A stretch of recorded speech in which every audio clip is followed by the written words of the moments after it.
Fala, torcedor atleticano, tudo beleza? Chegando aí, galera, para mais um cortezinho top aqui do canal. O Galo venceu o América ontem, quebra aí, né, galera? Um jejum de 3 partidas sem vencer, não perdeu, mas empatou aí as últimas 3 partidas e volta aí a dar alegrias ao seu torcedor, né, galera? Porque esse jogo era muito importante para o time recuperar aí a confiança, né, rapaziada? Porque o América aí no último jogo também deu dor de cabeça pro Galo, hein, galera? Rapaziada, quero dar os créditos aqui aos canais ESPN, link na descrição. Pedir a você que não é inscrito, se inscreva no canal, deixe o seu like, acione todas as notificações, compartilhe o vídeo para ajudar o canal a crescer. Vamos ver aí o que os comentaristas vão falar da vitória do Galo. Ah, garoto. Aí, ó. Cinematográfico, hein? Pá, Trocadilho de cinema. Você gostou, né? Gostei. Vamos ouvir aí o pessoal e na volta a gente vai analisar esse galo. Ó, a Arana jogou muito, o Nath jogou muito bem, Hulk foi importante. Alan, olha, eu vou te Alan falar. joga muito. Joga muito. Vamos falar deles já e desse momento do Galo. Vamos lá. Necesitamos un triunfo.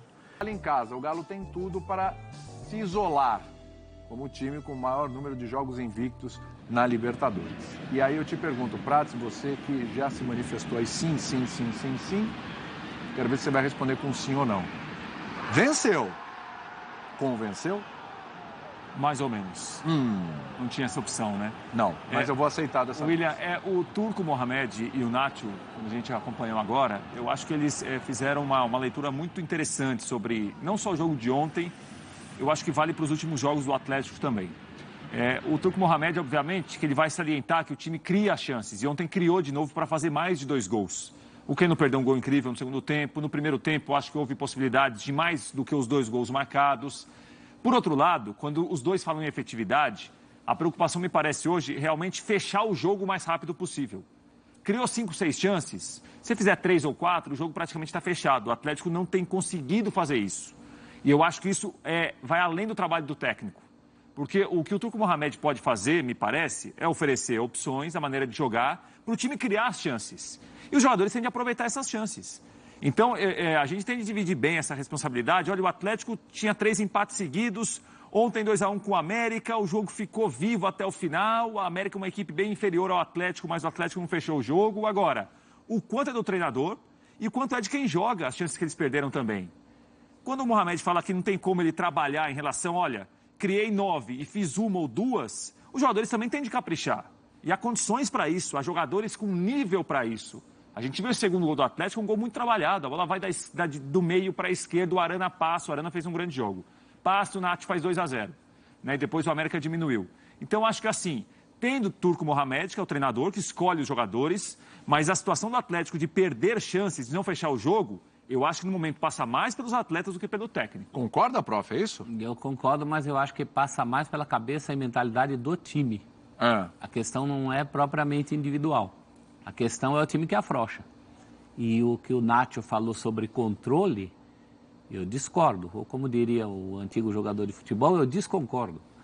Porque o problema contra o Coritiba foi justamente o jogo sair do controle. O problema contra o Del Valle foi o jogo sair do controle. O problema contra o Goiás foi o jogo sair do controle. E ontem, o Atlético correu um risco do jogo sair do controle, mesmo criando. Então, é essa situação paradoxal, porque o sarrafo do Atlético está lá em cima, né? Dá a impressão que quanto mais chance criar, mais vai ser criticado por esse volume de jogo não se traduzir em resultado para deixar justamente o jogo mais controlado. Então, é a altura do jogo, os momentos, os pedaços de jogo que o Atlético perde, que deixam o atleticano inquieto. Aquele famoso, conheço essa história, daqui a pouco o fio vira. E não chegou a virar, porque, claro, a qualidade do Atlético é muito grande. A gente está falando de um time aqui que foi criticado ultimamente por 3 empates, não por 3 derrotas, ou por uma derrota. Deixou escapar, né? Então, e a questão é como a história desses empates. A história desses empates foi muito parecida nesse sentido e passa por justamente não ter o controle. Uma partida que o resultado final não é o que você esperava, então você não tem controle. E ontem, apesar das qualidades, né, a gente falou de muito jogador em destaque individualmente. Individualmente, quase que sai, não digo quase acho que é até um exagero, mas poderia ter saído do controle, ficou essa pulga atrás da orelha. E toma o gol, aí já estava 2-0, com o retrospecto de deixar empatar. Tanto é que no final, se você pegar ali no jogo, a câmera tem até a imagem, 30 segundos antes de acabar, o turco já estava assim. Tá pedindo para acabar. Acaba, a equipe dele, ele acaba.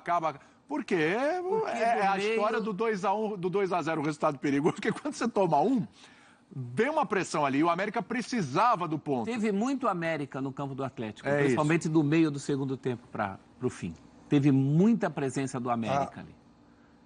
O torcedor tem que comemorar. Claro, o torcedor do Galo, bacana, a liderança do grupo, o Del Valle vai jogar ainda e tal, mas deixa uma classificação encaminhada, para não ter susto.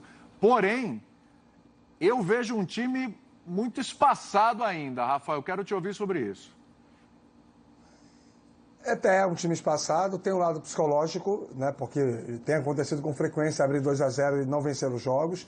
É inevitável isso voltar ontem, né? Até porque o gol do América foi logo depois que o Atlético fez 2-0, e aí você tem aquela coisa, será que vai acontecer outra vez? Começa o segundo tempo, será que o América vai empatar o jogo? O Atlético não consegue mais ter resistência, segurar para cá, controlar o jogo, tudo aquilo que o professor Celso estava falando. Mas, olha, eu penso um pouco diferente em relação à dinâmica da partida. É fato, sim, que dos 20, 25 em diante no segundo tempo, o Atlético sofreu muito, poderia até ter tomado o gol de empate. O América duplicou a quantidade de ataques construídos, de finalizações, mas antes disso, o Nacho teve uma chance, o Ademir teve 2 chances, uma delas após um ótimo passo do Hulk. Ali o Atlético poderia ter feito 3-1. E aí não fez. Nesse momento que bate o psicológico. Mas qualidade por qualidade, o Atlético não deixou de ter. Continua sendo um time muito forte. Com esse problema, com essa característica, com essa questão para resolver. Mas é muito mais fácil você pegar isso e resolver internamente, com treino, passando os vídeos, conversando com os jogadores, enfim, resolvendo isso em economia interna, do que você tentar necessitar mudar alguma coisa porque o time não está performando bem. O Atlético está jogando. O problema está nessa fragilidade que eu acho que é plenamente ajustável. Vamos falar das individualidades? Vamos nessa? Começando pelo Arana, mas a gente vai ouvir o Arana antes. Que o Arana podia ter sido o cara do jogo, não foi. Vocês concordam ou não? Respondam daqui a pouquinho. Só o pessoal da Comebol não viu, não me deram o melhor da partida, mas faz parte. Eu acho que feliz tudo que eu venho vivendo, né? Eu me cobro bastante para sempre ajudar meus companheiros, ajudar o grupo. Feliz demais e mais feliz com a vitória. Eu acho que estávamos precisando, né? Vínhamos de 3 empates. Minha mulher tinha falado antes do jogo que eu estava devendo um gol para ela, então já paguei essa dívida. Então eu dedico para ela esse gol. Fez a média com a patroa. Ei, Arana! Recebido de portas abertas em casa ontem, né? Que maravilha. Atenção, hein? Dia de Homem-Aranha. Como é que é essa daí? Não, vai de novo essa. Essa daí, quem que bolou isso daí? Foi o Pedro, né? É a cara dele, Homem-Aranha. A torcida do Galo, ele é o Homem-Aranha. O Homem-Aranha é o incrível Hulk. Vamos, tem a sua cara, Prati. Vamos ao Homem-Aranha. Isso daí que eu bolou. pensei que eu era o único nerd geek, mas o negócio de Homem-Aranha? Sério, viu? 90 minutos, foi o primeiro em gols, o primeiro em assistências, o quarto em finalizações, o segundo em finalizações certas, o terceiro em cruzamentos, o quarto em duelos vencidos. Sem polemiquinhas, o que ele falou sobre ser o melhor do jogo foi uma brincadeira, tá ali na cara dele e tal, etc, né? Mas acho que a gente pode pensar nisso. Tá certo o Arana, pelo amor de Deus, gente, foi uma brincadeira. Ele, quando ele brinca, os caras não viram, eu fui o melhor do jogo. Foi ele mesmo? Foi o Nacho, como foi eleito mesmo, ou teve outro, Pratos? Não, é de cada um, né, William? Pra mim, o melhor em campo foi o Guilherme Arana. Aí, tá vendo? Então Arana você teve uma atuação muito boa. Você vai ser recebido com almoço lá na casa dele, verdade. inclusive. Homem-Arana, né? Também, Homem-Arana. Não, mas o Arana teve uma grande atuação, né? Além do gol e da participação direta, porque o passe do segundo gol é do Arana, ele é uma opção muito boa para atacar, porque, como ele já está fazendo há muito tempo, ele é um lateral que sai muito da ponta para o meio.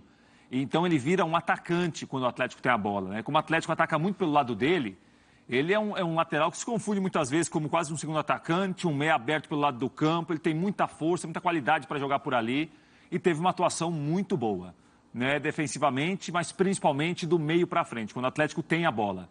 O Arana cria muitas chances de gol, às vezes chances para ele mesmo e às vezes chances para outros aproveitarem. Né? Porque o primeiro gol, William, que a gente observou, o Juninho é pressionado, ele erra, o Hulk faz a jogada e toca para o Arana, que está concluindo como atacante ali ao lado do Hulk. Né? Então, achei a atuação do Arana, de novo, muito boa.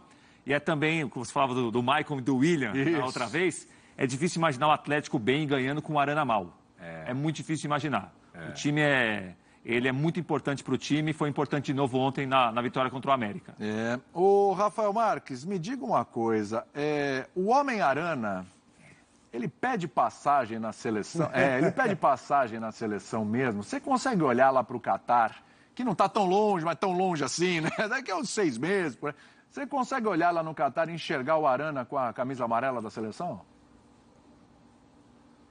Vamos por eliminação, porque para você responder essa pergunta, você não pode dizer apenas se ele tem vaga entre os 26 ou 23, né? É preciso analisar com quem ele concorre. Se não, vejamos, Alexandro, hoje é mais reserva do que titular na Juventus. Não está jogando bem, está jogando abaixo, o rendimento dele caiu muito tempo de clube, né? 7 anos de Juventus e começa a dar aquela desgastada, aquela caducada, a torcida pega muito no pé. Já perdeu aí a efetividade há algum tempo no time da Juventus. Alex Telles também não vive o seu melhor momento, não joga o que vinha jogando no Porto, quando era um lateral extremamente presente no ataque, muito participativo em bola parada, caiu. O melhor lateral esquerdo em atividade brasileiro no mundo, para mim, hoje é o Renan Lodge, que está queimado por causa daquele jogo da Copa América, da final contra a Argentina no Maracanã. Mas ainda tem, na minha opinião, vaga cativa na seleção brasileira, porque tecnicamente é melhor que os outros. E a segunda vaga é do Arana. Fosse a Copa do Mundo, agora, em julho, eu diria a vocês que, para mim, os 2 laterais esquerdos da seleção brasileira deveriam ser Renan Lodge e Guilherme Arana. Concorda ou discorda, prof? Concordo desde que os 2 apareceram. O problema é que o técnico é o Tite. Acho muito problema, professor. Espera um pouquinho, pega a cornetinha lá. Não, problema...